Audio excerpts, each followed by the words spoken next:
Haleluya, kita melanjutkan pengajaran orang pilihan ya. Kita akan membaca kitab ketiga dari Torah, Imamat. Pasal 1, kita sudah menyelesaikan Kejadian dan Keluaran. Kita masuk ke kitab ketiga, kitab Imamat ya.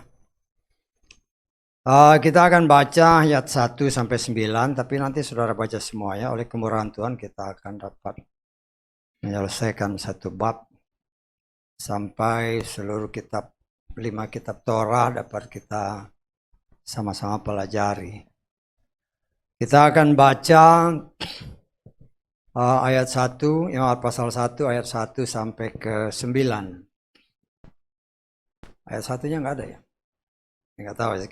Saya baca ayat 1 dulu, nanti kita lanjutkan ayat 2 ya.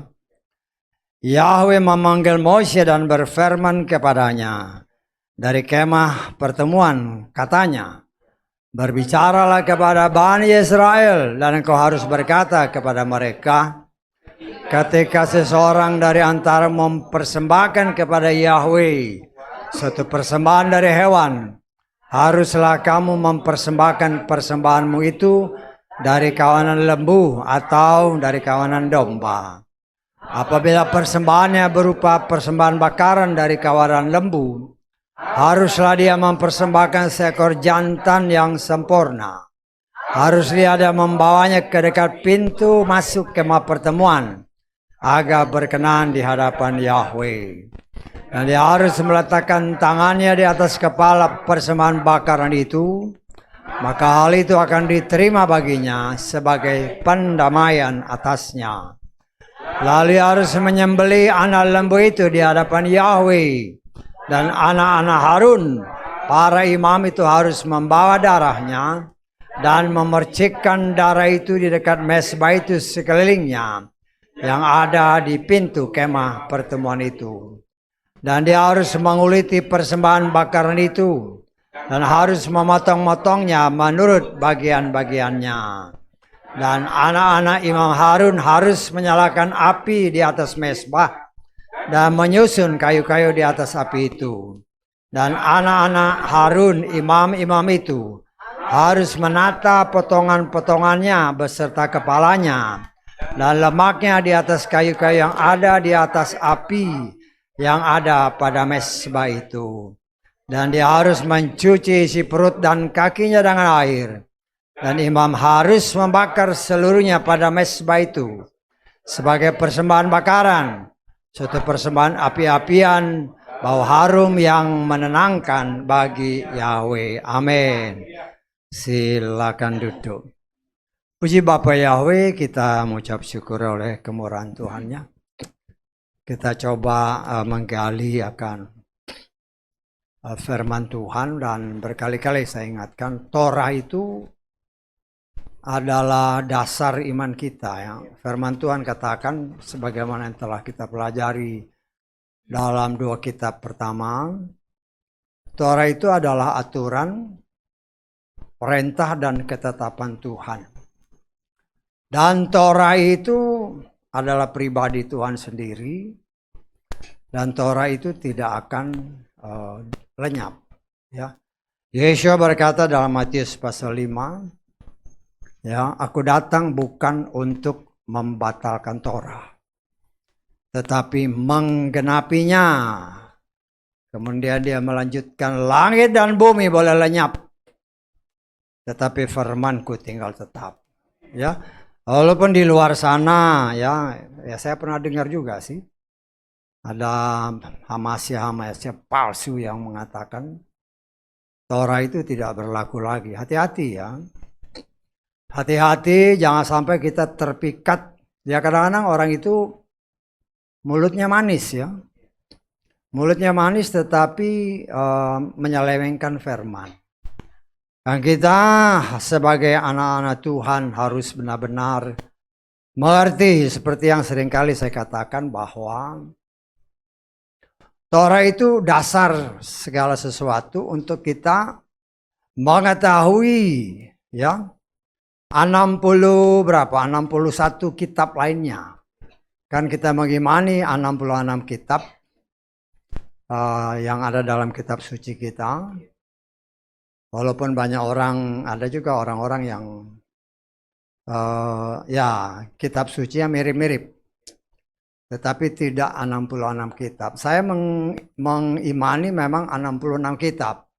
Kita sudah belajar bahwa roti yang ada di dalam ruang kudus, 12 roti disusun 6. Ya. Kemudian lambang gereja, ini lambang gereja ya. Lambang gereja kita sudah pelajari juga bahwa ada 66 bagian bunga badam. Ya. Jadi gereja, kita bukan sinagog ya. Kita gereja. Gereja itu terdiri dari 66 kitab. Dan kita mengucap syukur. Bukanlah suatu kebetulan bahwa kitab suci kita ini terdiri dari 66 kitab.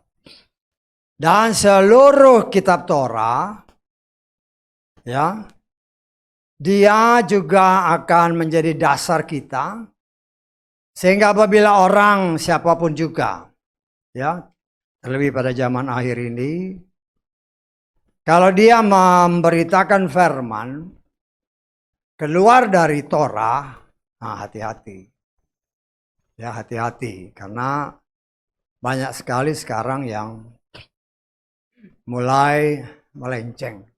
Ya. Tetapi berdasarkan beberapa ayat yang telah kita pelajari, ya, saya mengucap syukur ya, sengaja ataupun tidak sengaja, tetapi Tuhan singkapkan. Ada orang-orang yang memberitakan nama Yesua yang lain.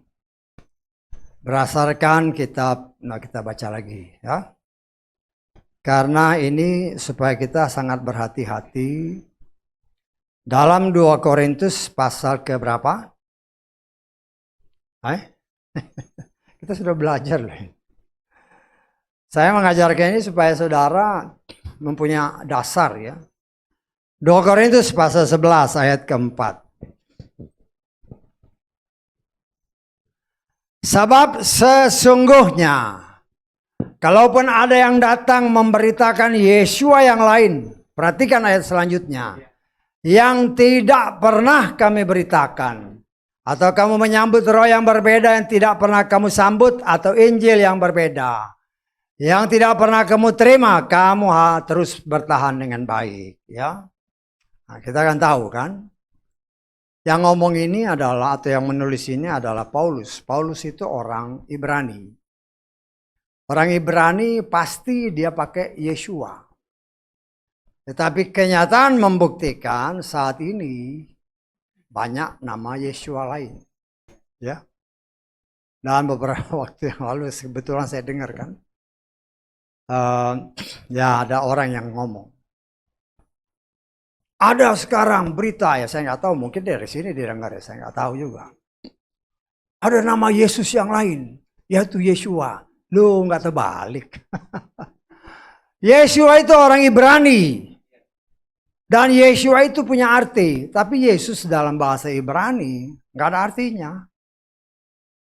Loh, kita harus saling mengaitkan firman, tidak boleh bertentangan. Saya mengajarkan kepada saudara, firman itu tidak boleh bertentangan satu dengan yang lain. Kalau dia bertentangan, loh kita harus cari tahu. Ya. Seperti yang diajarkan di tempat ini mengenai doa Bapa kami. Ya. Doa yang merupakan pergumulan saya secara pribadi sekian tahun. Dan akhirnya terjawab dan saya praktekkan dan kita pakai nama itu. Dan doa itu memang agak beda dengan doa-doa yang ada di luar sana. Kenapa? Ya karena bertentangan dengan kitab Yakobus pasal ke-1. Kita lihat ayat ke berapa? 13. Yakobus 1 ayat 13. Ketika dicobai, janganlah seorang pun berkata aku dicobai oleh Elohim. Sebab Elohim tidaklah dapat dicobai oleh yang jahat dan dia sendiri pun tidak mencobai siapapun. Dan kita tahu kan doa yang di luar sana. Jangan bawa kami ke dalam pencobaan. Dan itu bertentangan dengan ayat ini. Dalam pergumulan yang sekian tahun, pada akhirnya Tuhan jawab. Ya, dengan cara Tuhan ketika kami ada di luar sana, kebetulan salah seorang anak buah saya kan orang Afrika Selatan. Tapi bule ya.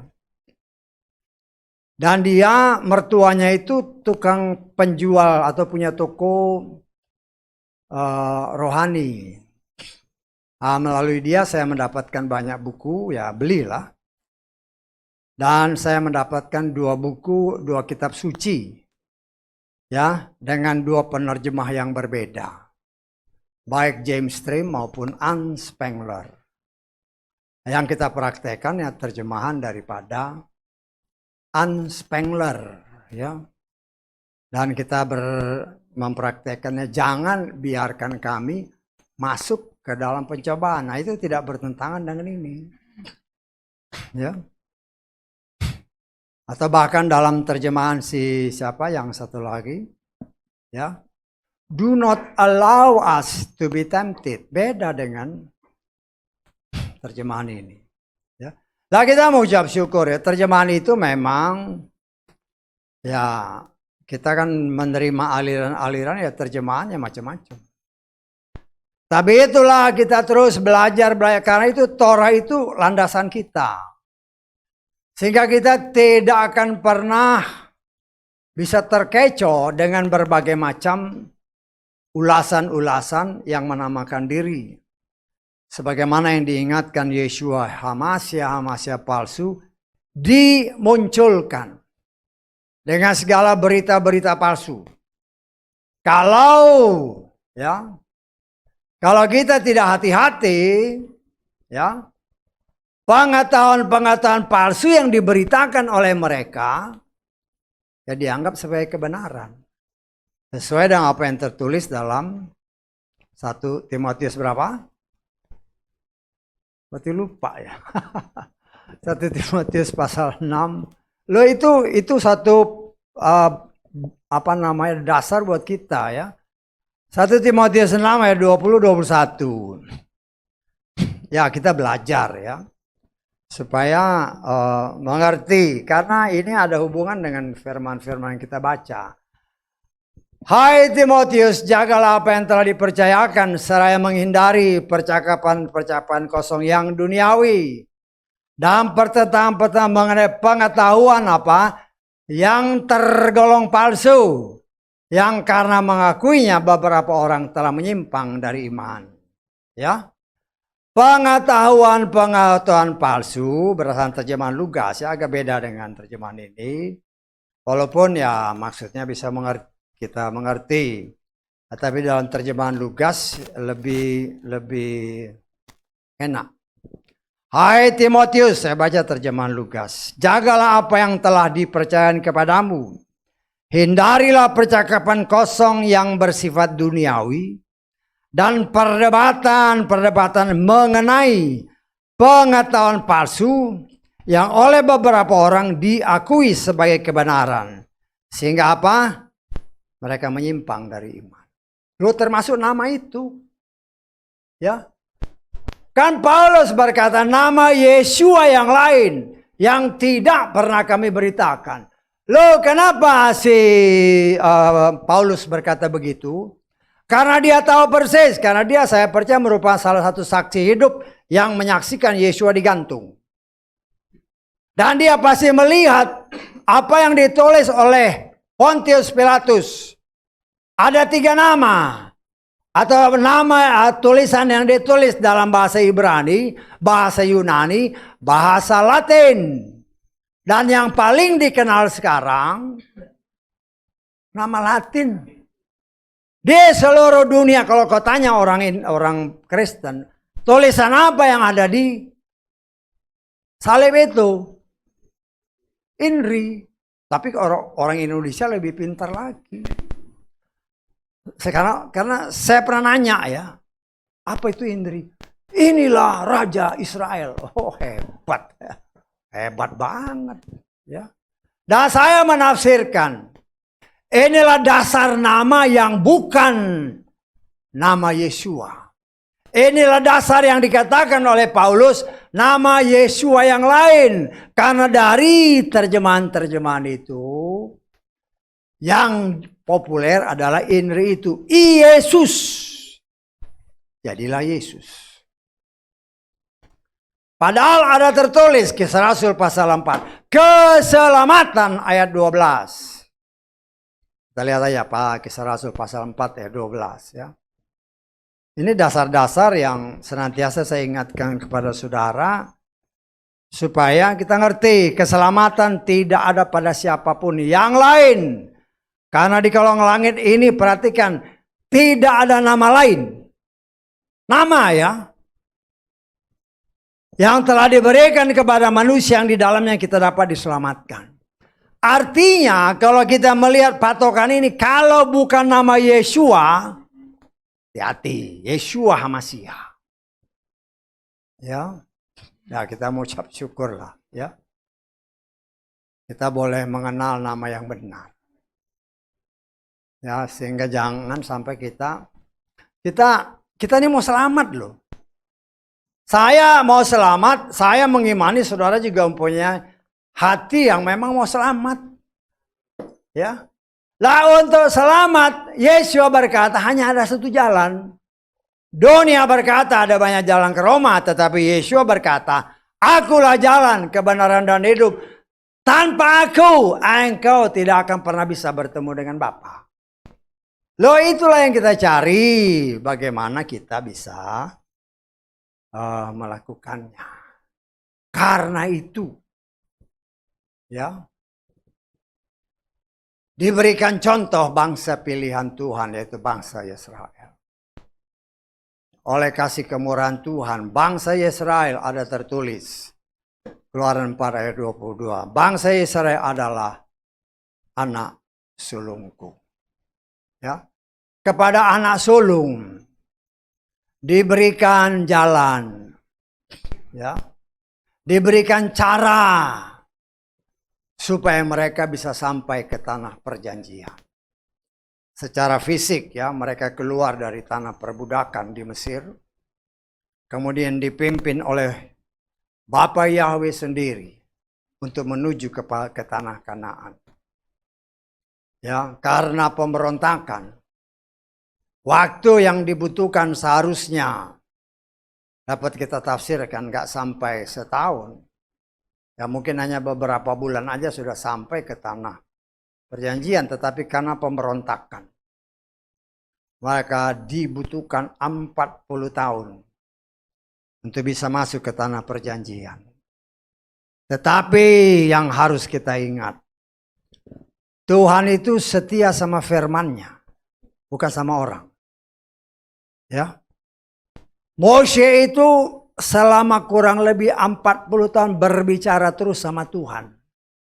Sama Bapa Yahweh, bahkan firman Tuhan katakan, dia berhadapan muka dengan muka. Sehingga ketika dia berbicara dengan Bapa Yahweh di atas gunung, tanpa dia menyadari, wajahnya berubah, bercahaya. Orang seperti itu yang sudah berhadapan muka dengan Bapa Yahweh, Tuhan bilang kamu tidak boleh masuk. Luar biasa sekali. Tuhan bukan setia sama Moshe. Tuhan setia kepada firman-Nya karena ada tertulis ya. Kita lihat 1 Timotius pasal atau 2 Timotius pasal kedua ayat ke 13.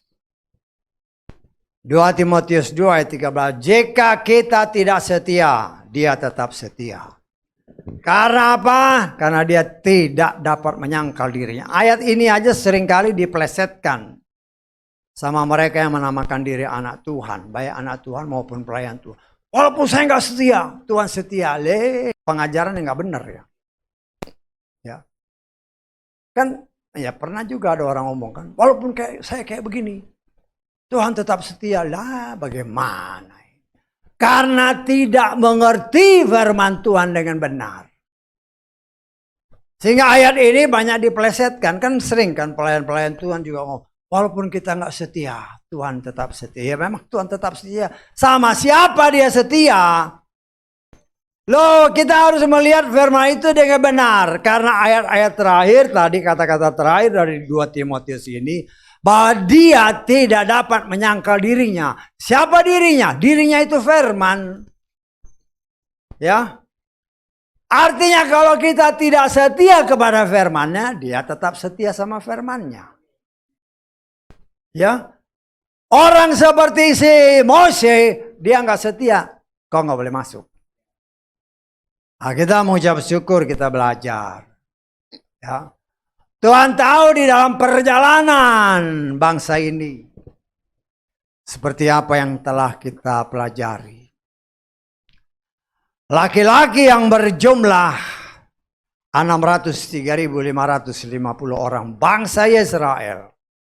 Laki-laki yang berumur 20 tahun ke atas. 603.550 orang. Itu tidak termasuk anak-anak yang berusia 19 tahun ke bawah. Tidak termasuk perempuan. Tidak termasuk anak-anak. Yang masuk cuma 2. Artinya kita bisa menafsirkan jutaan orang binasa. Ya kalau kita multiple katakanlah sama jumlahnya kan. Yang perempuan juga mungkin 603. Katakan berarti kan kali 3 sekitar 2 juta orang. Yang berumur 20 tahun ke atas ya. Yang masuk cuma 2. Bagi Tuhan. Gak masalah dia binasakan, yang gak setia dia binasakan. Dan saya pernah membaca satu buku ya. Ada seorang ya orang yang ahli dalam kitab. Dia pernah menafsirkan ketika zaman Nuh. Jumlah manusia sudah di atas 5 miliar. 5 miliar. Yang selamat cuma 8 orang. Ya. Kenapa? Karena Tuhan setia kepada firman-Nya. Dan kita belajar dari firman Tuhan yang menyatakan, Nuh orang yang benar, dia beribadah kepada Bapa Yahweh. Artinya kalau orang tidak beribadah kepada Bapa Yahweh, ya pasti dibinasakan. Kan mungkin saudara pernah mendengar orang-orang di luar sana kan. Yang mungkin pernah baca-baca kitab suci kita. Tuhan mau kejam. Masa orang dibunuh semua. Loh, banyak orang yang namanya orang Kristen juga ya diam-diam aja. Tuhan itu menciptakan manusia untuk siapa? Ya untuk dia. Saya tangkap. Kalau ciptaannya ini tidak menyembah dia, mau ngapain? Dibusnahkan aja. Bisa ditangkap? Jadi Tuhan itu jangan salah tafsir. Dia, kau nggak berguna. Aku ciptakan kau untuk aku, bukan untuk yang lain. Tetapi kenyataannya menyembah kepada ilah lain. Karena itu jangan heran dalam zaman Nuh sekian miliar orang dibinasakan, hanya 8 yang selamat. Ya. Hanya 8 yang sama. Tapi ada hal-hal yang kita juga harus perhatikan. Ya. Karena firman itu kan saling berkaitan. Kita mungkin keluarga kan, Nuh kan keluarga. Tidak ada ayatnya menyatakan istri Nuh orang benar. Anak-anak Nuh dan mantu-mantunya orang benar. Enggak ada ayatnya. Saya tanggap. Ya. Hanya karena Nuh orang benar, keluarga intinya selamat. Artinya kalau kita mau mengimani hal itu, di tengah kita yang menamakan diri orang percaya Bapa Yahweh, belum tentu entahkah istri kita, suami kita, anak-anak kita, belum tentu mereka percaya pada Bapa Yahweh. Bahkan mungkin menolaknya. Tetapi berdasarkan apa yang kita baca dalam kitab Kejadian, karena Nuh orang benar, rumah tangganya diselamatkan. Loh, kalau kita mempunyai beban seperti itu, ya, berusaha dengan sungguh-sungguh tetap setia kepada firman. Supaya apa? Supaya keluarga kita selamat. Karena ya, kan bukan hanya itu kan, Pak, tetapi intinya itu ya. Ya, intinya itu sehingga kita bisa melihat di sini segala sesuatu berkaitan, ya, berkaitan. Ya. Karena itu kita bacalah. Kita baca Kisah Rasul 16. Ayat ke 30-31. Sebenarnya ini adalah sama dengan dalam kitab Kejadian masalah Nuh. Setelah membimbing mereka keluar kepala penjara, ya, ia berkata, "Hai Tuhan, apakah yang seharusnya aku perbuat supaya aku dapat diselamatkan?" Perhatikan ayat ini. Mereka berkata, "Percayalah kepada Tuhan Yesus Masias, maka engkau akan selamat, engkau dan seisi rumahmu." Dan kita ingat Timotius tadi, Tuhan setia sama firman-Nya. Setanggal. Dan kita mengimani kalau aku hidup kudus, hidup benar dalam pandangan Bapa Yahweh. Ya, percayalah keluargamu akan selamat. Setanggal. Jangan remehkan firman ya. Ya, kita hanya bisa berusaha memberi contoh bagi anggota keluarga kita. Ya. Doakan mereka. Karena itu senantiasa saya ajarkan, ingatkan kepada saudara. Doakan. Mereka yang masih ada hubungan darah dengan kita. Dan yang mempunyai ikatan karena perkawinan. Doakan mereka supaya dengan cara Tuhan mereka selamat. Kita juga selamat, bukan kita aja. Tapi keluarga kita. Ya. Tuhan membimbing kita. Dari ayat-ayat yang tadi kita baca. Ya. Ya, keluarga kita kan banyak yang percaya kepada Yeshua yang lain. Ya. Kita bisa berdoa, Tuhan tolong celikkan mata mereka. Karena itu jangan heran, karena saya pernah dengar ada kesaksian orang yang pindah agama. Ya. Dia bilang, waduh, orang Kristen, kitab sucinya. Di dalam yang dinamakan perjanjian baru sama perjanjian lama, Tuhannya beda. Kenyataannya kan. Dan banyak mereka yang menamakan diri orang Kristen atau pelayan Tuhan juga tidak bisa menjawabnya. Kenapa? Karena mereka tidak mengerti firman Tuhan. Walaupun dia pendeta. Oh, dia ahli teologi. Teologi berdasarkan arti umumnya. Ya, firman Tuhan. Theos itu Tuhan. Logos itu firman Tuhan atau pengetahuan tentang Tuhan. Yang menjadi pertanyaan, Tuhannya siapa? Saya tangkap. Tuhannya siapa? Lo saat ini bukan lagi masanya main-main. Kenapa? Karena kita mau selamat. Saya sebagai pelayan Tuhan, bagi saya apa yang Tuhan ingatkan saya sampaikan. Mungkin membuat telingamu panas, hatimu panas. Asal itu kebenaran firman. Kewajibanku untuk mewartakannya. Supaya apa? Kalau kau terima, kau selamat. Engkau menolak, yaitu urusanmu dengan Tuhan. Tetapi ketika nanti saya berhadapan dalam pengadilan Bapak Yahweh. Kalau dia bertanya, apa yang sudah kau beritakan? Saya bisa berkata, saya memberitakan apa yang tertulis. Ya, karena itu saya pernah katakan kan, bagi saya lebih baik katakanlah 100 orang yang saya gembalakan, 100-100-nya masuk surga. Daripada dipercaya ke 100.000, yang masuk juga cuma 100. Loh, kemana yang lain? Kenapa? Karena banyak orang yang menamakan diri pelayan Tuhan, roh Bileam masuk. Hanya untuk menyenangkan telinga manusia, apalagi yang berduit. Ya, supaya orang ini betah, supaya orang ini ngasih saya duit, udah diangkat-angkat lah. Ya kan? Ya mungkin saudara nggak perhatikan ya kan? Saya senantiasa perhatikan. Ada juga orang-orang, wah ini orang ini hebat, wah top. Ya juga di tempat ini pernah terjadi. Saya cuma lihat, aduh kok kayak begini. Ya, hati-hati ya. Hanya untuk menyenangkan hati orang, engkau meluarkan kata-kata yang tidak seharusnya dikeluarkan.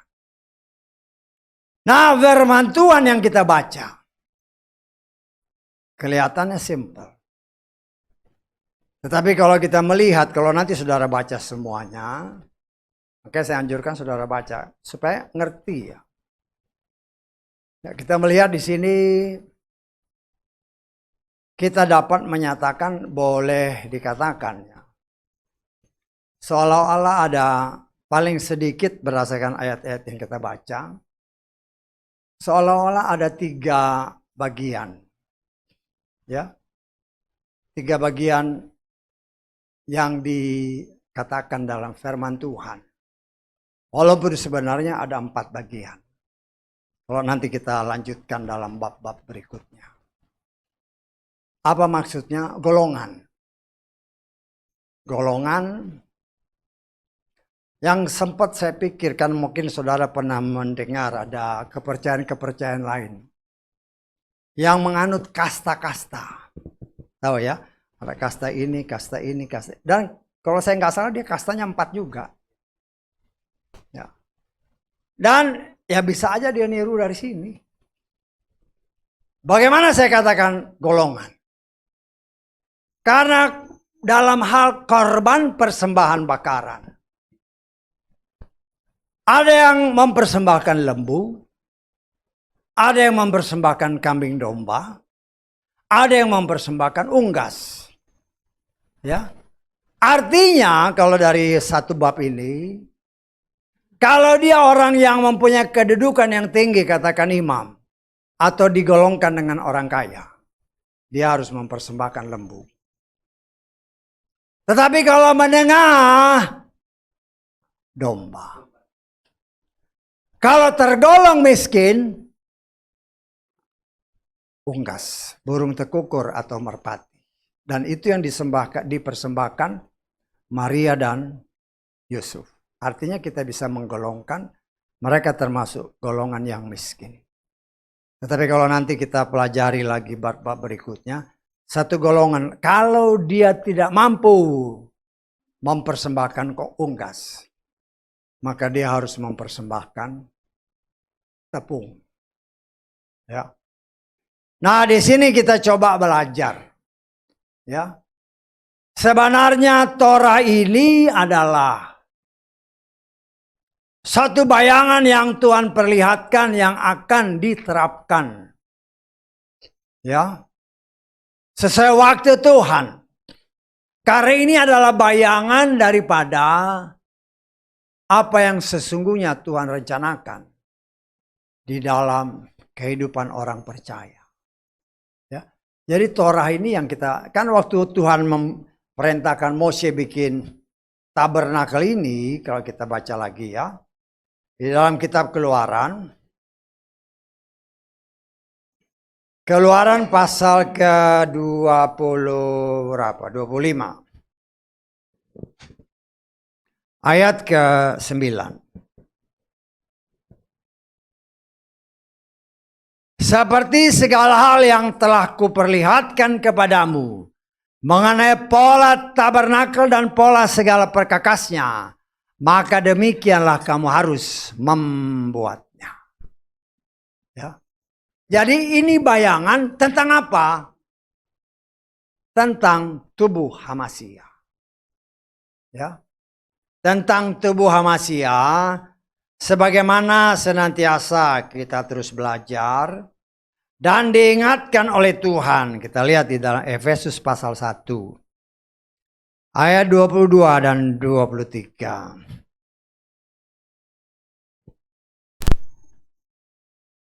Dia telah menundukkan segala sesuatu di bawah kakinya dan telah memberikan dia kepada gereja sebagai kepala atas segala sesuatu yang adalah tubuhnya, yakni kepenuhan dia yang memenuhi segalanya dalam segalanya. Saya baca terjemahan Lukas. Elohim telah menundukkan segala sesuatu di bawah kaki Hamasya dan telah memberikan Hamasya kepada gereja sebagai kepala atas segala sesuatu. Gereja yang adalah tubuhnya, yaitu wujud kepenuhannya yang memenuhi semua dan segalanya. Jadi tabernakel ini bayangan yang Tuhan perlihatkan kepada Mose, tetapi wujud nyatanya adalah gereja.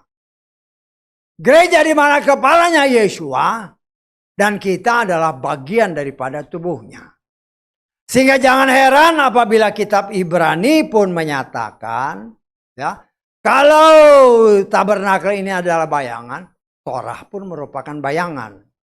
Kita lihat dalam Ibrani pasal ke 10 ayat ke-1.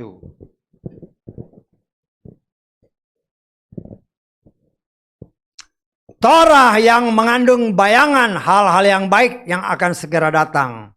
Bukan semata-mata gambaran dari perkara itu. Tidak pernah dapat menyempurnakan mereka yang datang setiap tahun dengan korban-korban yang sama. Yang mereka persembahkan secara terus-menerus. Jadi semua itu termasuk ayat-ayat yang kita baca adalah bayangan yang sesungguhnya harus menjadi suatu kenyataan dan kenyataan itu hanya terjadi pada Yeshua. Ya. Sehingga apa yang dinubuatkan oleh Daniel, ya, ratusan tahun bahkan ribuan tahun dari sekarang itu sungguh-sungguh digenapkan, ya. Cuman ya banyak orang karena tidak meneliti. Kalau kita lihat ya di dalam kitab Daniel pasal ke berapa itu? Pasal ke-9 ayat ke-27. Dan dia akan meneguhkan perjanjian dengan banyak orang selama 1 pekan. Tetapi pada pertengahan pekan itu ia akan menyebabkan korban dan persembahan sajian apa? Terhenti. Ya. Nah, banyak orang juga karena tidak memperhatikan. Ya. Ini sebenarnya lah. Ya kita sudah belajar, kita diingatkan lagi. Tentang 70 minggu untuk bangsa Israel. 7 minggu plus 62 minggu ditambah 1 minggu. Tetapi 1 minggu terakhir ya baru berjalan separuh Yeshua disalib. Ya. Sehingga sisa 3,5 hari, setengah pekan. Nah, itu yang beberapa waktu yang lalu banyak diributkan. Oh, ini 3,5 tahun pertama, 3,5 tahun kedua, lu ngawur aja. 3,5 tahun yang pertama itu sudah digenapi oleh Yeshua. Dan ingat itu adalah untuk bangsa Israel. Sehingga jangan kita terkecoh karena itu firman Tuhan menyatakan. Dalam kitab Mazmur dinyatakan, meditasikan firman Tuhan siang dan malam. Ya sayangnya terjemahan kita merenungkan siang dan malam. Saya lebih cenderung dalam bahasa Inggris meditate. Karena meditasi sama merenung itu beda. Dan di dalam kitab Ulangan pasal 28 ayat 1 berdasarkan terjemahan Inggris. Dinyatakan dalam King James. Kita harus mengobservasinya. Firman itu harus benar-benar dimeditasi, diteliti, diuji, diobservasi dengan sungguh-sungguh. Apakah maksud daripada firman? Sehingga jangan sampai kita yang karena tidak mau bertanya kepada Roh Kudus, akhirnya tersesat. Karena itu banyak orang ya, saya lihat sekarang sudah mulai reda tentang 3,5 tahun. Ada 3,5 tahun pertama, bahkan saya pernah lihat, 3,5 tahun pertama, bahkan tahun lalu kalau nggak salah. 3,5 tahun pertama, habis itu kita pengangkatan. Sekarang berubah lagi. Kenapa? Karena gak sesuai dengan firman. Begitu mudahnya menyatakan pengangkatan karena Yesua sendiri sudah berkata. Ketika pohon ara mulai bertunas. Karena berdasarkan firman Tuhan berbicara pohon ara, pasti berbicara bangsa Israel. Generasi ini akan melihat kedatangan. Dan sayangnya, ya, karena tidak mau memeditasi, tidak mau mengobservasi, banyak ngambil dari Mazmur. Oh, umur kami 70 tahun, kalau kuat 80 tahun. Itu bukan generasi. Dan kita sudah belajar satu-satunya ayat yang saya tahu. Yang berbicara generasi hanya di dalam kitab Kejadian. Hanya di Torah. Satu generasi 100 tahun. Nah, kita sudah belajar. Nah, tinggal dihitung. Kalau bangsa Israel 48 dia mulai bertunas. Ya tambahlah 100. Tetapi ingat ada tertulis waktunya dipersingkat. Karena itu kita mengimani betapa dekat waktunya kedatangan Tuhan. Ya. Karena itu dia berikan kepada kita apa yang akan dia lakukan nanti, yaitu Torahnya. Torah ini berdasarkan firman Tuhan adalah pendidik bagi kita sampai Yesua datang. Sampai iman itu datang, kata kitab Galatia. Kita baca Galatia pasal 3. Ayat 23 dan 24. Namun sebelum iman itu datang, kita dilindungi di bawah Torah dengan dikurung ke dalam iman yang akan segera disingkapkan. Dengan demikian, perhatikan. Torah telah menjadi pendidik kita ke dalam Hamasya. Sehingga kita dapat dibenarkan karena iman. Dibenarkan karena iman. Ya. Nah, kita melihat ini cocok dengan, ya memang penulisnya sama sih. Siapa Paulus? Kita lihat Roma pasal kelima ayat 1. Dibenarkan karena imannya. Jadi saudara bisa lihat siapa tuh iman. Sebab itu setelah kita dibenarkan oleh iman, kita memiliki damai sejahtera dengan Elohim melalui Tuhan kita, Yeshua Mashiach. Dari kata-kata itu kita bisa melihat yang dimaksud dengan iman dalam kepercayaan kita adalah Yeshua. Karena itu dikatakan, ya, tidak semua orang memiliki iman. Kita lihat 2 Tesalonika pasal ketiga ayat kedua. 2 Tesalonika 3 ya ayat kedua. Supaya kami dapat terlepas dari para pengacau dan orang-orang jahat. Karena apa? Iman bukan ada pada semua orang. Coba kita lihat terjemahan LAI. Supaya kami terlepas dari para pengacau dan orang-orang jahat. Sebab bukan semua orang beroleh iman. Siapa iman? Yeshua. Siapa Yeshua? Firman Tuhan. Yeshua itu adalah Bapa Yahweh yang menjadi manusia. Tuhan mau menyatakan dirinya supaya kita selamat. Karena itu dia berikan jalannya. Supaya kita yang karena nenek moyang kita tertipu sama setan. Tuhan kasih jalan dahulu yang merupakan bayangan itu. Sebagaimana ayat-ayat yang kita baca. Supaya kita bisa didamaikan. Lo caranya kalau engkau berbuat dosa. Harus mempersembahkan. Entahkah lembu. Entahkah domba. Entahkah unggas. Entahkah tepung. Dan berdasarkan ayat-ayat yang kita baca itu mewakili kita pada waktu itu sebelum iman itu datang. Kan dalam Galatia tadi kan.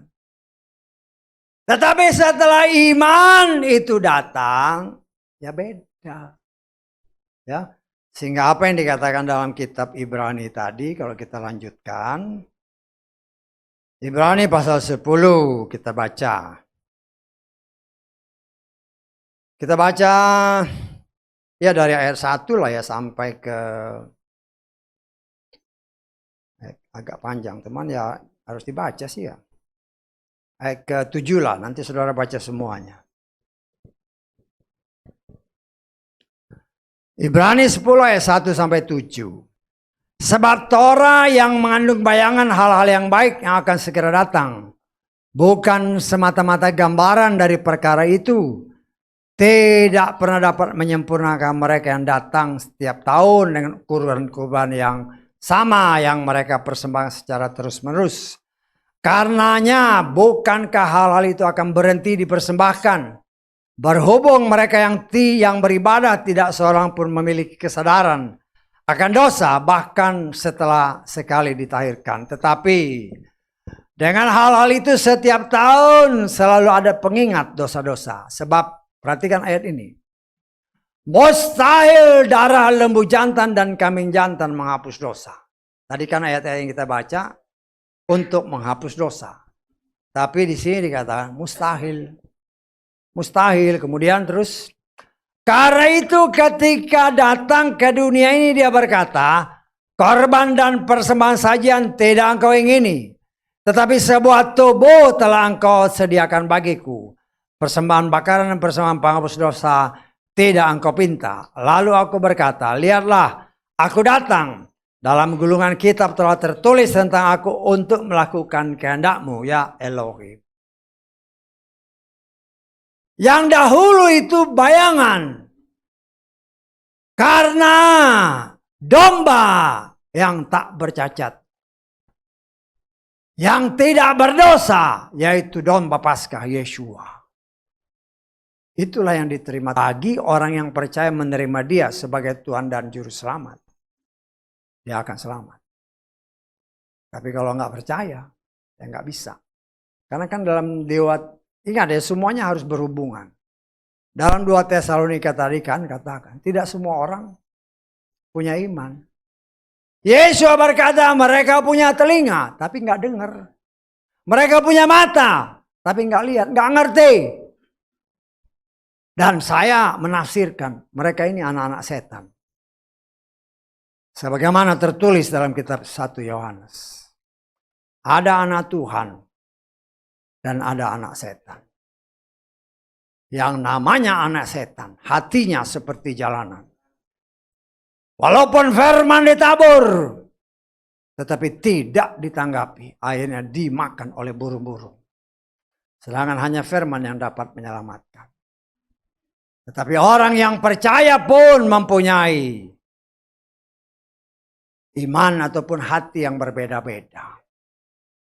Ada yang seperti semak berduri. Ada yang seperti tanah yang berbatu-batu.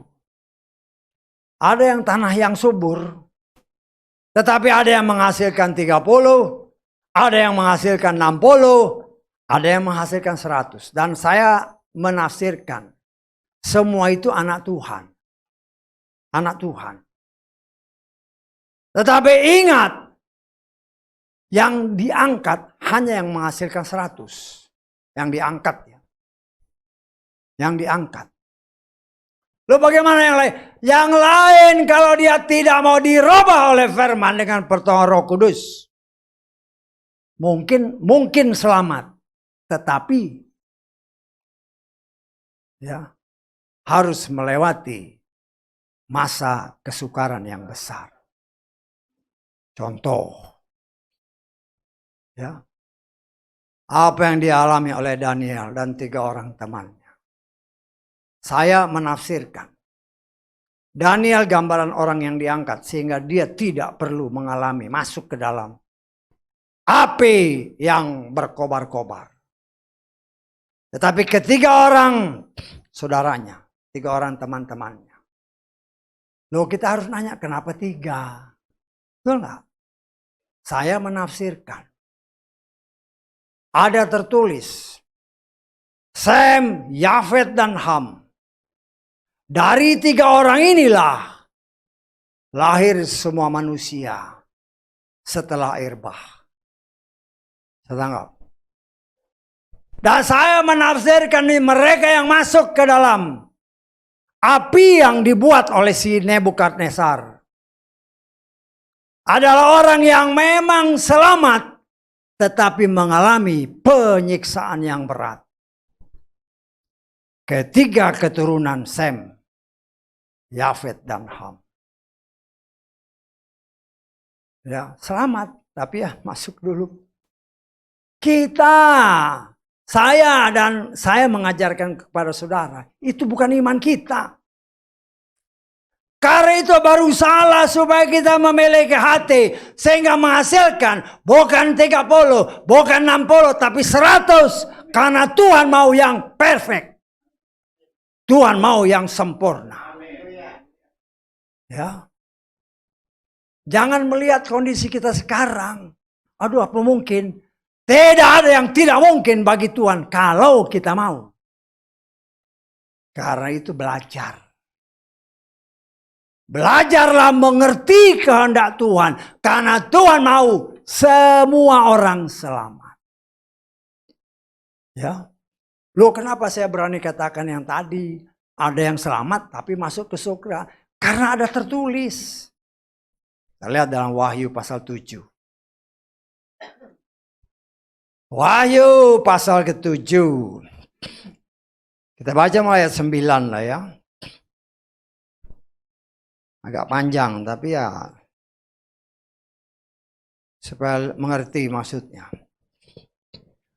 Sesudah hal-hal ini aku, si Rasul Yohanes, melihat.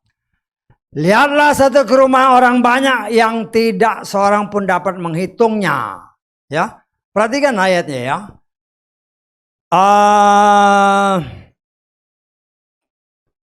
Yang tidak seorang pun dapat menghitungnya, terus berasal dari setiap bangsa, suku, kaum, bahasa. Seraya berdiri di dalam tata dan di dalam domba itu dengan mengenakan jubah panjang putih.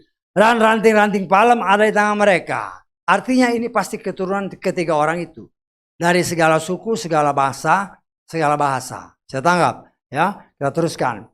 Sambil berteriak dengan suara nyaring seraya berkata keselamatan bagi dia yang duduk di atas takhta, yaitu Elohim kita, dan bagi anak domba. Nah, semua malaikat berdiri sekeliling tahta dan para tua-tua dan keempat makhluk hidup itu dan mereka tersungkur dengan wajahnya di hadapan tahta itu dan menyembah Elohim seraya berkata, Amin, berkat dan kemuliaan dan hikmat dan ucapan syukur dan hormat dan kuasa dan kekuatan bagi Elohim kita untuk selamanya. Amin. Perhatikan ayat ini. Seorang dari para tua-tua itu menjawab seraya berkata kepadaku, mereka yang di atas tadi, ya, yang mengenakan jubah panjang putih, siapa mereka dan dari mana mereka datang? Kemudian aku berkata kepada Tuhan, engkau sudah tahu. Dan dia berkata kepadaku, perhatikan ayat ini, mereka ini adalah orang-orang yang apa?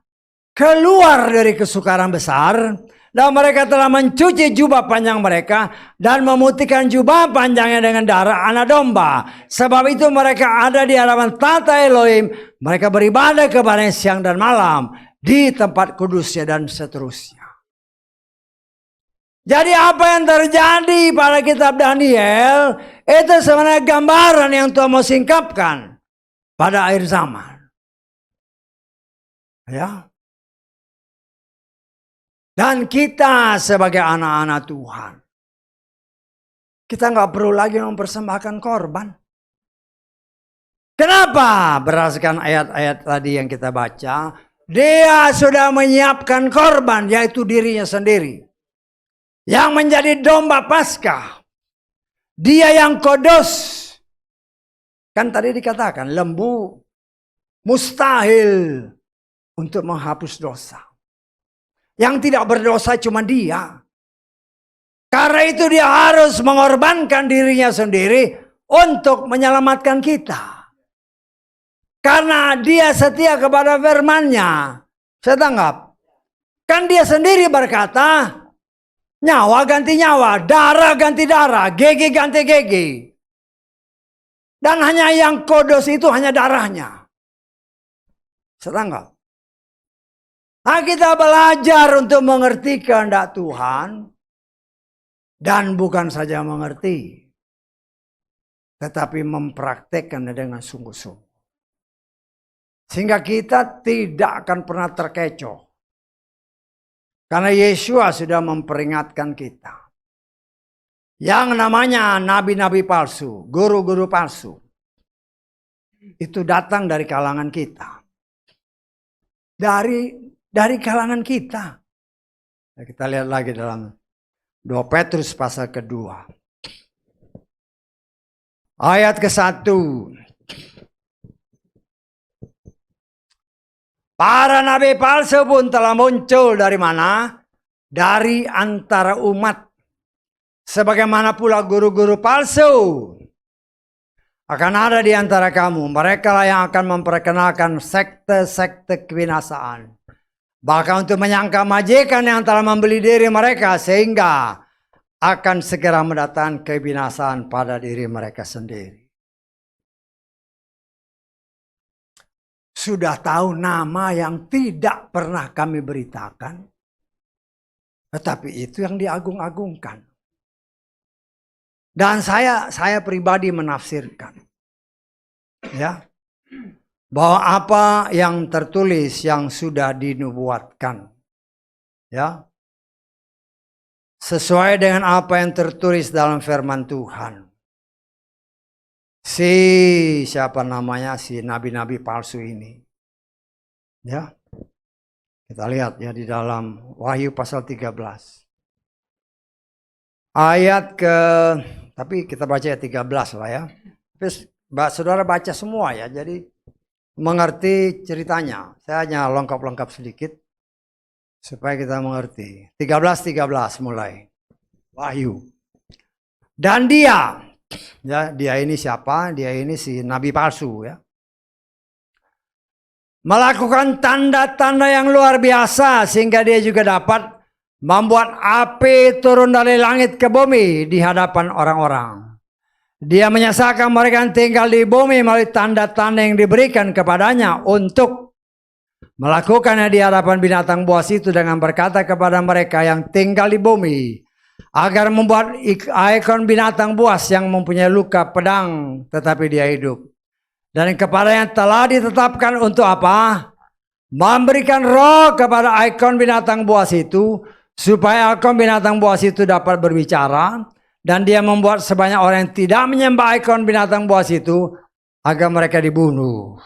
Ya, nah, saya menafsirkan karena nabi palsu dia pakai nama yang sekarang top.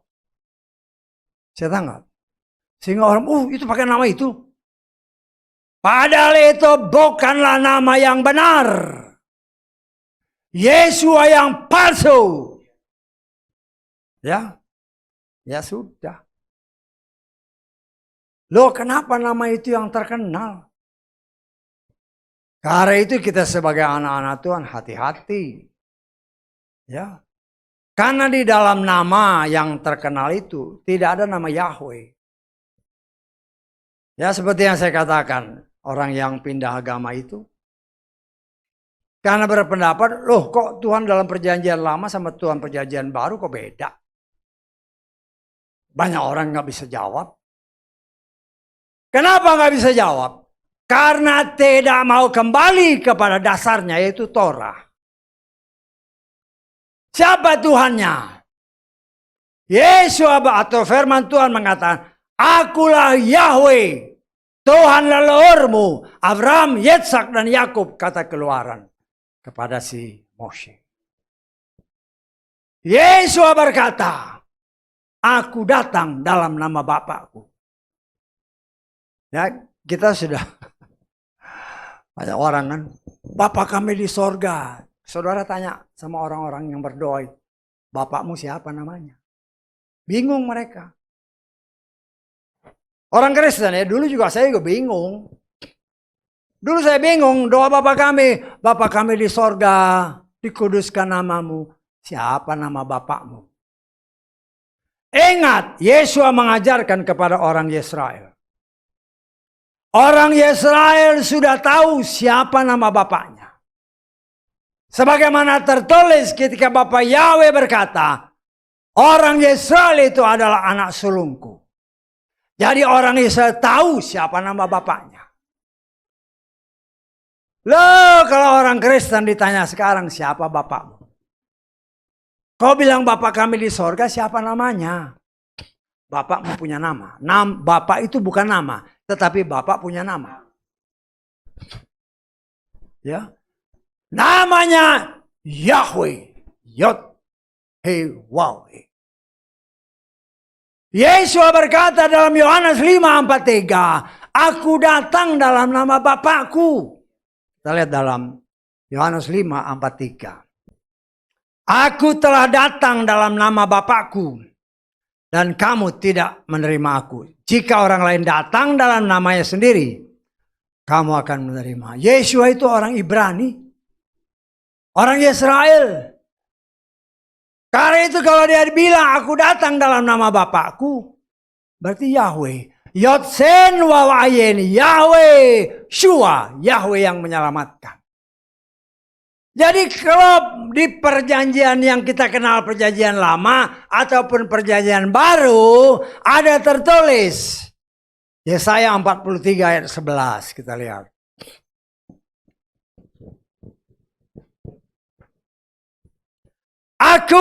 Akulah Yahweh. Tidak ada juru selamat selain aku. Jadi nggak berubah. Mau dalam kitab yang kita kenal perjanjian lama maupun perjanjian baru, namanya Yahweh. Nama itu yang paling ditakuti sama setan.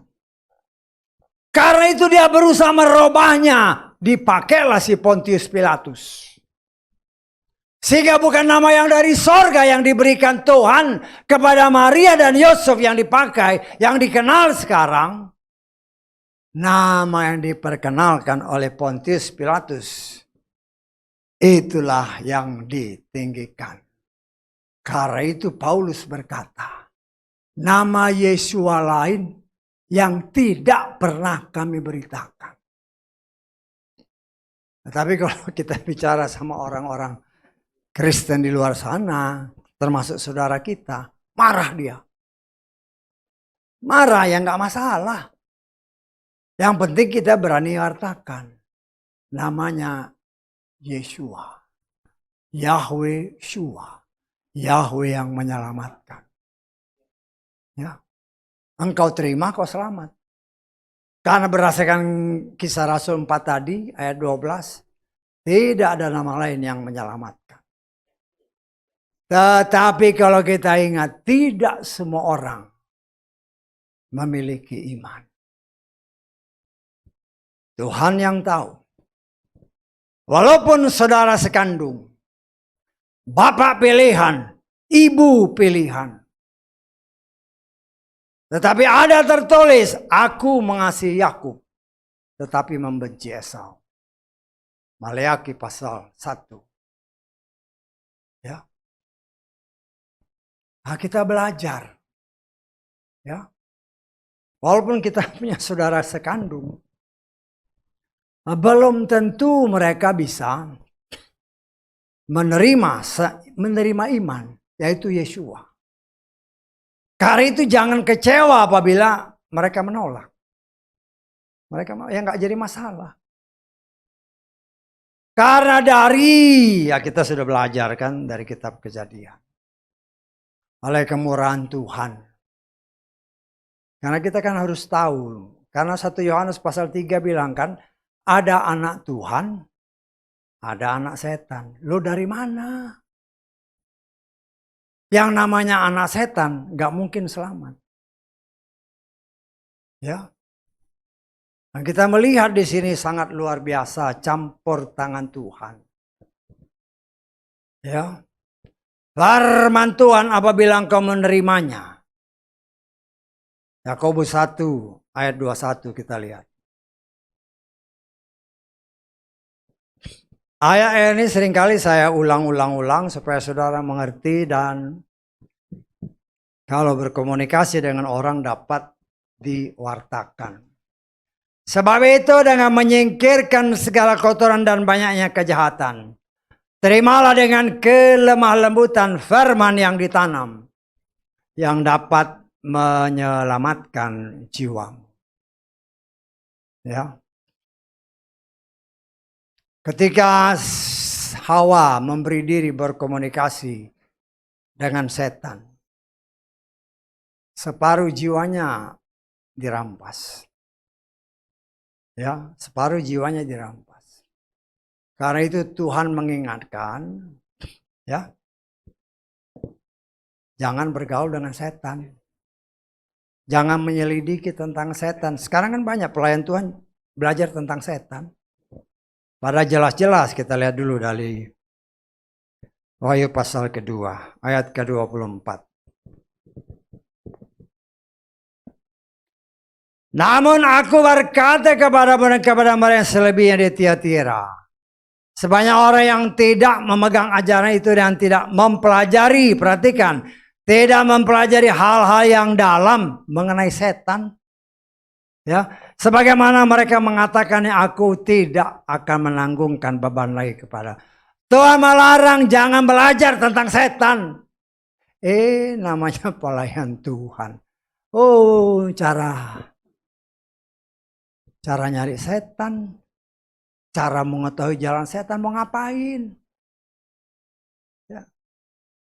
Karena tersesat dengan pengertian sendiri, sebagaimana apa yang tertulis dalam kitab Hosea pasal 4 ayat 6. Kita lihat Hosea pasal 4 ayat 6. Artinya kita harus hati-hati ya. Supaya jangan terkecoh karena menafsirkan dengan kemauan sendiri, akhirnya melenceng dari apa yang Tuhan maksudkan. Umatku dibinasakan karena apa? Kurang pengetahuan. Oleh karena kamu menolak pengetahuan itu, aku pun menolak kamu menjadi imam bagiku. Oleh karena kamu melupakan Torah Elohimmu, aku pun akan melupakan kamu. Ya. Umatku, karena ngambilnya sepotong. Umatku dibinasakan karena kurang pengetahuan. Carilah pengetahuan tentang setan, tentang segala macam yang gak beres. Karena salah menafsirkan ini. Tuhan menghendaki saudara dan saya memiliki pengetahuan yang penuh dan benar tentang Dia. Bukan tentang setan. Hati-hati. Ya. Jangan sampai kita terkecoh karena salah mengartikan. Kan banyak kan. Namanya si hamba Tuhan. Nah, karena itu saya katakan, memang mungkin engkau tamatan teologi ya. Tapi siapa teomu? Siapa Tuhanmu? Jangan-jangan Tuhanmu setan. Karena itu kau belajar setan. Setan enggak? Kita tidak lagi bisa berkompromi dengan hal-hal seperti itu. Karena itu saat ini Tuhan sedang meluruskan segala sesuatu. Yang tadinya cuma bayangan. Torah itu bayangan dari apa yang akan nyata. Karena itu firman Tuhan mengingatkan kepada kita. Setelah iman itu datang. Setelah Yeshua datang. Bukan lagi Torah yang memimpin kita, tetapi roh Bapa Yahweh yang memimpin kita. Dan roh itu sendiri Torah. Karena ada tertulis, firman itu roh dan juga kehidupan. Jangan sampai terkecoh. Saya nggak?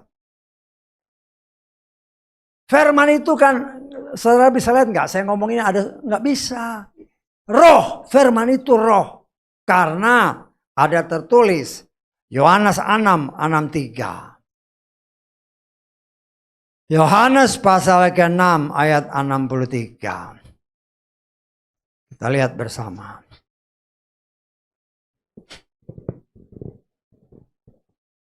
Roh yang memberi kehidupan, daging sama sekali tidak berguna. Firman yang aku katakan kepadamu adalah roh dan kehidupan. Firman itu siapa? Firman itu ya Tuhan sendiri. Ya, ada lagi. Aduh, kadang-kadang bagaimana sih pelayan-pelayan Tuhan? Kalau baptis halus, lengkap. Dalam nama Bapa, Anak, dan Roh Kudus. Pernah dengar itu? Ya. Karena salah mengartikan.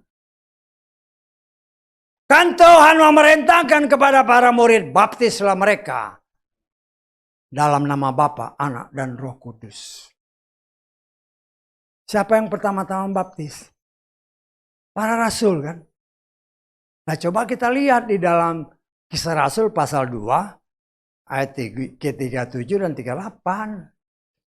Supaya ngerti jangan sampai kita nama aja. Bapak itu bukan nama, Anak itu bukan nama, Roh Kudus bukan nama. Siapa namanya? Itu yang penting. Kita lihat karena contohnya ada.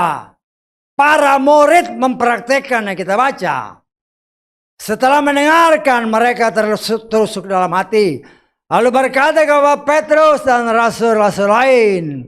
Hai para pria, saudara-saudara kami harus melakukan apa? Petrus menjawab kepada mereka, bertobatlah. Biarlah masing-masing kamu dibaptiskan dalam apa? Dalam nama Yeshua Masiah. Apa dia bilang? Aku baptis kau dalam nama Bapa, Anak, dan Roh Kudus. Mereka tahu siapa nama Bapa, siapa nama Anak, siapa nama Roh Kudus. Nama yang menjamin keselamatan. Yeshua HaMasiah. Jangan tertipu dengan pengajaran-pengajaran yang kelihatannya benar. Karena saya pernah dengar orang, kasihan jemaatnya kalau nggak dibaptis dengan nama Bapa, Anak, dan Roh Kudus. Loh, saya putar balik. Baca firman Tuhan dengan benar. Jangan kau tertipu. Ya, kita kan banyak ayat-ayat, kita lihat lagi di dalam Kisah Rasul 19. Kita baca, kita baca mulai ayat 1 lah sampai 5 ya. Terjadilah ketika Apolos sedang berada di Korintus, Paulus tiba di Efesus dengan menjelajahi bagian-bagian pedalaman dan ketika mendapati beberapa orang murid, ia berkata kepada mereka, apakah kamu sudah menerima Roh Kudus setelah menjadi percaya? Dan mereka berkata kepadanya, bahkan kami malah belum pernah mendengar bahwa ada Roh Kudus. Dan dia berkata kepada mereka, kalau begitu ke dalam apa kamu telah dibaptis? Dan mereka berkata ke dalam baptisan Yohanes. Paulus berkata memang Yohanes membaptiskan baptisan pertobatan dengan mengatakan kepada umat agar mereka menjadi percaya kepada dia yang datang sesudah dirinya, yaitu kepada Yeshua Sang HaMasiah. Perhatikan ayat 5. Setelah mendengarkannya dibaptislah mereka ke dalam nama Tuhan Yeshua. Jangan sampai tersesat dengan, soalnya saya pernah dengar orang ngomong gitu. Kasihan jemaahnya kalau nggak pakai nama ini. Lah, yang kasihan justru kamu. Kok bodoh sekali. Tertipu. Kenapa? Karena tidak mau memeditasi, tidak mau mengobservasi firman. Karena dengan kata-kata yang lemah lembut engkau terkecoh. Bapa itu bukan nama. Anak itu bukan nama. Roh Kudus bukan nama. Namanya Yeshua HaMasiah. Dan itulah darah itu yang tercurah. Domba Paskah. Tidak lagi lembu. Tidak lagi domba. Tidak lagi unggas. Tidak lagi tepung. Tetapi darah yang kudus. Sebagaimana tertulis. Kalau kita percaya. Menerima. Kita pasti selamat.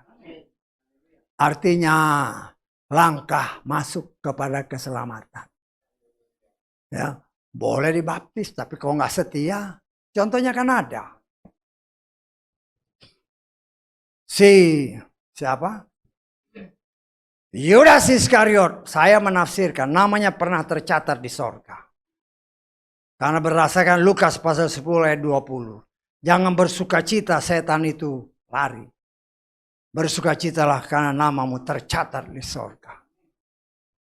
Tetapi karena tidak setia, kata kita Mazmur, hapus namanya. Loh, kita mau mohon pertolongan Roh Kudus, berikan ku roh ketaatan, kesetiaan. Bukan saja mendengar, bukan saja mempraktekkan, tetapi menjalani hidup ini sampai engkau menjemput aku. Kita tidak mengimani benih subur tapi hanya menghasilkan 30. Tapi hanya menghasilkan 60. Tidak. Berusaha dengan sungguh-sungguh dan mohon pertolongan Roh Kudus. Agar aku dapat memberikan 100% untuk Tuhan dan Juru Selamatku. Supaya apa? Supaya jangan terjadi apa yang ditulis kitab Daniel, apa yang ditulis kitab Wahyu tadi. Saya tangkap ya. Kecuali kalau saudara mengimani masuk kesukaran. Saya tidak mengajarkan seperti itu. Karena itu mari kita sama-sama. Saudara berjuang, saya berjuang. Sangkali dirimu. Ya, sangkali. Kalau tadi kita baca ayat-ayat kan. Korban dibakar. Kenapa dibakar? Ya. Saudara, saya percaya saudara pernah bakar daging kan. Daging dibakar sama daging direbus baunya beda. Saya tanggal. Daging dibakar baunya enak. Daging direbus baunya ya biasa-biasa aja. Tidak membuat gairah untuk makan. Ya. Kalau dibakar bisa habis sampai kepada tulang-tulangnya. Kalau direbus nggak bakal habis. Saya tangkap. Entah dagingnya, entah tulangnya nggak bakal habis. Karena itu dikatakan oleh firman Tuhan, bakar sampai habis. Dan bakarnya harus dengan api dari sorga. Bukan api dari bikinan manusia seperti Nadab dan Abihu. Karena kurang mengerti dia bikin api asing. Tuhan binasakan, itu imam ya. Itu imam. Tapi karena kurang mau meditasi, kurang mau mengobservasi apa yang tertulis. Mau enaknya sendiri. Bagi Tuhan engkau tidak menghormati aku. Binasa. Semua diberikan contoh. Kalau engkau hidup benar, engkau akan diselamatkan dari murka Tuhan. Sesuai dengan apa yang dialami oleh Nuh. Tetapi kalau engkau hidup tidak benar, Tuhan binasakan. Dan Tuhan kasih jalan. Kalau mau selamat, kan Yesus bilang, akulah jalan, kebenaran dan hidup. Tidak seorang pun sampai kepada Bapa tanpa aku. Karena itu mari, kita sudah memperoleh iman, kita sudah percaya Yesua. Tapi bagaimana kita? Ya. Dalam kehidupan kenyataan, ada masalah sedikit, ngomel, marah. Ya bagaimana? Ingat, selama kita hidup, permasalahan masih ada. Tetapi bagaimana kita menghadapi masalah, itu yang menjadi bagian kita untuk memutuskannya. Kalau kita menghadapi masalah, Tuhan, aku ada masalah ini, tolong. Ya. Tolong. Bukan masalah yang besar aja, masalah kecil juga. Ya. Tolong segala sesuatu libatkan Tuhan. Karena dia Bapak kita. Saudara kan kita semua punya pergumulan. Pernahkah engkau mohon sama Bapak kita? Belajar berdiam diri, Tuhan. Ini kok ada begini terus sih. Ya koreksi diri. Dengan kita mengoreksi diri, percaya, saya mengimani. Ketika kita percaya kepada Dia, kita dibaptis dengan benar, dengan cara yang benar, dengan orang yang benar. Kok orang yang benar loh? Ya minggu lalu kan, diingatkan lagi kan. Ya nggak tahu lah, pokoknya pernah keluar dari sini kan. Kalau kau dibaptis sama perempuan, itu tidak benar. Saya berani katakan. Oh, ada yang karena saya dengar, saya nggak pernah dengar langsung dari apa namanya. Ya karena kemarin anak saya ngomong gitu kan. Mana ayatnya? Dalam hati saya kok baca firman apa enggak? Ya. Kalau dia baca berarti dia nggak meditasi. Dia tidak observasi. Nah, kemarin kan sudah ditunjukkan dalam kitab Timotius. Yang menjadi penilik jemaat haruslah laki-laki dengan satu istri. Bukan terbalik. Nah, kalau kita kembali kepada perintah agung. Nah, kita lihat aja di dalam Matius 28. Tapi kita baca mulai 16. Ya. Supaya ngerti. Dan kalau orang yang ngomong itu mendengar, dia baca ini yang benar. Supaya jangan menyesatkan banyak orang. Perhatikan. Ke-11 murid. Itu kuncinya. 11 murid ini semua laki-laki. Saya tanggap. Ya. Pergi ke Galilea ke bukit tempat Yesus telah menetapkannya bagi mereka. Dan setelah melihat dia, mereka menyembah kepadanya, tapi beberapa ragu-ragu. Seraya mendekat, Yesus berbicara kepada mereka sambil berkata, segala otoritas di sorga dan di bumi sudah diberikan kepadaku. Oleh karena itu, seraya pergi, muridkanlah semua bangsa dengan membaptis mereka ke dalam nama Bapa, Putra, dan Roh Kudus. Kalau baca ini harus dimeditasi. Yesua itu ngomong sama siapa? Yesua itu Torah yang hidup. Dan dia tidak mungkin melanggar Torahnya sendiri. Ya, kepada ke-11 murid, 11-11-nya laki-laki. Nah, kita sudah baca tadi kan nama Bapa, Anak, dan Roh Kudus. Diterapkan, dipraktekkan sama Petrus. Siapa namanya? Saya tanggap. Dan disinilah kita belajar. Ya, Yesua itu setia sama Torahnya. Kita baca lagi di dalam Matius pasal 19. Ayat ke berapa itu? 29. Supaya ngerti bahwa apa yang Tuhan katakan itu, perempuan tidak boleh membaptis karena tidak ada perintahnya. Dan ini ayatnya. Kalau kau baca, walaupun dalam 1 Korintus juga disebutkan, perempuan itu berdiam diri. Ya, sesuai apa yang dikatakan Torah. Di luar sana, oh ada sejarahnya. Kok percaya sejarah atau percaya Torah? Ya, perhatikan ayat ini baik-baik ya. Supaya kalau saudara nggak perhatikan, bisa salah menafsirkan. Karena ini hubungannya dengan saya bilang tadi, ya, hanya laki-laki bukan perempuan. Setiap orang yang sudah, perhatikan, meninggalkan rumah, saudara laki-laki, saudara perempuan, ayah, ibu, istri, anak, ladang, demi namaku.